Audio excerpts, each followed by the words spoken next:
Mesdames, Mesdemoiselles et Messieurs, je suis votre professeur qui va vous accompagner dans toutes les vidéos. Le site outil informatique est un site dédié à toutes les personnes qui veulent apprendre l'informatique pas à pas, à leur rythme, là où ils sont. L'essentiel, c'est d'avoir une connexion Internet pour pouvoir se connecter à n'importe quel moment au site outil informatique. La pédagogie utilisée dans toutes les sciences est une pédagogie basée sur l'approche par compétences. Notre objectif principal est de partager l'information avec vous. Je vous souhaite une bonne formation. Maintenant, on va passer à la science numéro 1. Alors, c'est une science qui porte sur l'introduction à l'informatique. Le plan de la science se présente comme suit. Premièrement, on va voir c'est quoi une information. Par la suite, on va définir le mot informatique. Troisième point, on va voir les composantes matérielles d'un ordinateur. Quatrième point, on va voir la différence qui existe entre le hardware et le software. Cinquième point, on va voir qu'est-ce qu'on veut dire par les unités d'entrée et qu'est-ce qu'on veut dire par les unités de sortie. Sixième point, on va définir c'est quoi les périphériques. Septième point, on va parler d'un système d'exploitation. Qu'est-ce qu'un système d'exploitation? Huitième point, on va parler des rôles des systèmes d'exploitation de manière générale. Le neuvième et le dernier point, on va parler des différents systèmes d'exploitation qui existent sur le marché. Passons maintenant à la définition des mots information. Imaginez que vous avez un tableau sur lequel il y a un certain nombre de choses. Vous avez des articles, des prix, des quantités, des totaux. Alors, en regardant les articles ou bien en lisant ce tableau, je dois comprendre de quoi il s'agit. Alors, ce tableau, c'est une information pour moi. De même pour un paragraphe. Une fois qu'on va lire ce paragraphe, on va comprendre de quoi il s'agit. Alors, ce paragraphe, ça constitue pour moi une information. Il m'informe sur quelque chose. De même pour un graphique. En voyant ce graphique, je dois comprendre de quoi il s'agit. Est-ce qu'il s'agit des évolutions des ventes ou bien d'autres choses? Alors, ce graphique, pour moi, ça représente une information. Ceci nous amène à vous expliquer la définition des mots informatiques. Alors, le mot informatique, il est divisé en deux mots. Information et automatique. Le mot informatique, c'est le traitement automatique de l'information. Je m'explique. Je dispose d'une information sous forme d'un paragraphe, un mot, des chiffres, de ce que vous voulez. Cette information, il va être traitée par la suite sur un ordinateur d'une manière automatique pour que j'aurai par la suite un résultat sur écran. Alors, l'informatique, c'est le traitement automatique de l'information. Le troisième point qui consiste à vous expliquer la différence entre les différentes parties d'un ordinateur, ou bien les composantes matérielles d'un ordinateur. Alors, un ordinateur, il est composé de trois parties essentielles. La première partie qui constitue le cœur d'un ordinateur qui est l'unité centrale de traitement. Alors, c'est dans cette unité où ça se fait le traitement de l'information. Alors, l'unité centrale de traitement, il est noté parfois U.C.T, qui est l'abréviation de unité centrale de traitement. Toute information que vous voulez traiter, il doit passer obligatoirement par cette unité centrale de traitement. Deuxième partie d'un PC, c'est un écran. Un écran, c'est là où j'aurai le résultat de ce que j'avais tapé ou bien ce qui a été traité. Le résultat, je l'aurai soit sur écran, soit sur imprimante. Et troisième partie qui est un clavier. Un clavier, c'est un appareil sur lequel je peux saisir des phrases, des mots, je peux taper des commandes. Alors, d'une manière logique, je tape une commande ou bien je tape un mot, ou bien je tape une lettre sur le clavier. Ce mot, ou bien cette commande, il va être envoyé automatiquement à l'unité centrale de traitement pour qu'il soit traité. Et par la suite, j'aurai le résultat. Par exemple, si je tape la lettre A, ce A, il est envoyé automatiquement à l'unité centrale de traitement et j'aurai le résultat sur écran. De même pour une commande. Alors une fois que j'ai tapé une commande sur un clavier, cette commande, il va être envoyée automatiquement à l'unité centrale de traitement pour qu'elle soit interprétée. Est-ce que c'est une commande qui est correcte, pas correcte? Et j'aurai le résultat de la commande que j'ai tapée sur écran. Le quatrième point, qui est la différence entre le hardware et le software. En d'autres termes, qu'est-ce qu'on veut dire par le hardware et qu'est-ce qu'on veut dire par le software? Alors, tout ce qui est matériel en informatique, on appelle des hard. Hard, ça veut dire quelque chose qui est dur. Par exemple, une unité centrale, un clavier, un écran, un disque dur, une souris, et j'en passe. Alors, tout ce qui est matériel en informatique, on l'appelle des hardware.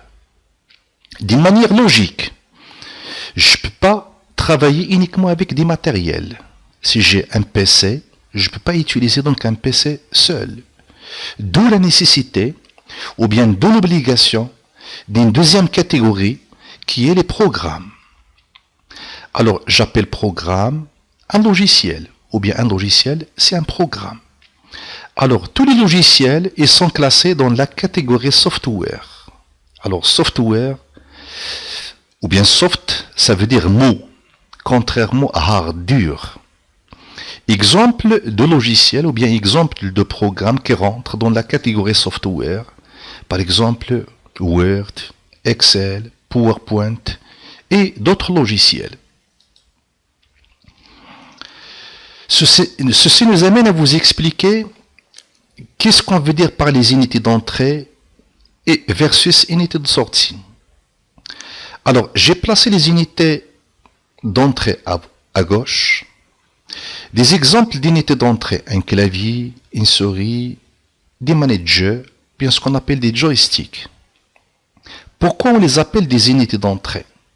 Si je prends comme exemple le clavier, lorsque je vais saisir une commande, ou bien lorsque je vais saisir un mot, ou bien lorsque je vais saisir un paragraphe, j'utilise le clavier. Alors pour moi, le clavier, c'est une unité d'entrée. Autre exemple, il y a des fois, j'utilise uniquement la souris. Si je veux manipuler par exemple des fenêtres, des objets, j'utilise la souris. Alors pour moi, la souris, c'est une unité d'entrée. De même pour les joysticks, ou bien les manettes de jeu. Lorsque je lance un jeu, j'utilise uniquement ma joystick pour pouvoir jouer. Alors, et le clavier, et la souris, et les manettes de jeu, etc., ce sont ce qu'on appelle des unités d'entrée. Logiquement parlant, lorsque on saisit quelque chose sur un clavier par exemple, ce quelque chose, comme j'avais dit tout à l'heure, il va être envoyé vers l'unité centrale de traitement pour qu'il soit traité. Et par la suite, j'aurai le résultat, soit sur écran, soit sur papier, à l'aide d'une imprimante. Alors je peux considérer l'écran et l'imprimante comme étant des unités de sortie. Alors il y a deux unités de sortie. Je peux avoir le résultat soit sur écran, soit sur papier, à l'aide de ce qu'on appelle une imprimante. On arrive à un point qui est vraiment important, dans un sens. C'est les périphériques. Qu'est-ce qu'on entend par les périphériques? Les périphériques, d'une manière générale, c'est toute chose qu'on peut connecter à l'ordinateur, mais qui n'est pas indispensable. Ce qui est indispensable, c'est l'unité centrale de traitement, clavier et écran. On ne peut pas travailler sans ces trois composantes. Mais par contre, tout appareil que je peux connecter à l'ordinateur, mais qui n'est pas indispensable, on l'appelle des périphériques. Par exemple, un disque dur externe, une clé USB, un scanner, joystick, une imprimante, une souris, et j'en passe. toute chose ou bien tout matériel qu'on peut connecter à une unité centrale de traitement qui n'est pas indispensable, par exemple une imprimante, je l'utilise dans le cas où je veux imprimer. On l'appelle des périphériques. Le septième point qui est le système d'exploitation. Qu'est-ce qu'on entend par le système d'exploitation? Alors le système d'exploitation appelé OS, qui est l'abréviation de Operating System. Alors, c'est un programme tout d'abord, ou bien un logiciel. Mais qu'est-ce qu'elle a de particularité ce logiciel? Alors, c'est un logiciel qui est indispensable au démarrage de l'ordinateur. Donc, sans système d'exploitation, l'ordinateur, il ne pourra pas démarrer. J'avais illustré comme exemple, alors j'ai une voiture et j'ai de l'essence. Alors la voiture, c'est l'équivalent d'un PC et l'essence, c'est l'équivalent d'un système d'exploitation. Une voiture, il ne pourra pas démarrer sans système d'exploitation. Ou bien une voiture, il ne pourra pas démarrer sans essence. C'est pratiquement la même chose qu'un ordinateur et que le système d'exploitation. Le système d'exploitation, c'est un programme ou bien un logiciel qui est indispensable au démarrage d'un ordinateur.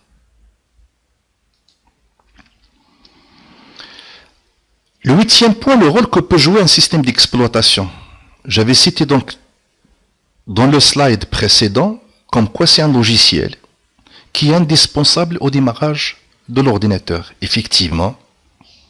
Mais c'est aussi un logiciel permettant la gestion des ressources matérielles. Ça veut dire que son rôle, ça permet, ou bien, c'est de faire fonctionner les périphériques, à savoir le clavier, la souris, imprimante. En d'autres termes, lorsqu'on démarre un ordinateur, c'est le système d'exploitation qui vérifie est-ce que le tout est à sa place. Est-ce que le clavier est connecté? Est-ce que la souris est connectée? S'il y a le moindre problème, le système d'exploitation, il va le signaler. Alors c'est pour cela que j'avais dit, c'est un logiciel, ou bien c'est un système, ou bien c'est un programme qui est indispensable au démarrage de l'ordinateur. Le dernier point, qui est les différents systèmes d'exploitation, et les systèmes d'exploitation les plus utilisés sur le marché. Il existe plusieurs systèmes d'exploitation. Mais les systèmes d'exploitation les plus connus, ou bien les plus utilisés sur le marché, c'est les systèmes d'exploitation de Microsoft. Je prends comme exemple Windows XP, Windows Vista, Windows 7, Windows 8. C'est des systèmes d'exploitation qui appartiennent à la compagnie Microsoft. Unix, c'est aussi un système d'exploitation qui est aussi utilisé sur le marché. Alors, Unix, c'est un système d'exploitation qu'on utilise parfois pour des serveurs web, donc dans des serveurs en général. Et parmi les systèmes d'exploitation qu'on utilise à l'heure actuelle, c'est les systèmes d'exploitation pour les smartphones. Le système d'exploitation le plus connu actuellement, c'est Android. Sur ce, j'arrive à la fin de la séance d'aujourd'hui. Je vous souhaite bon courage.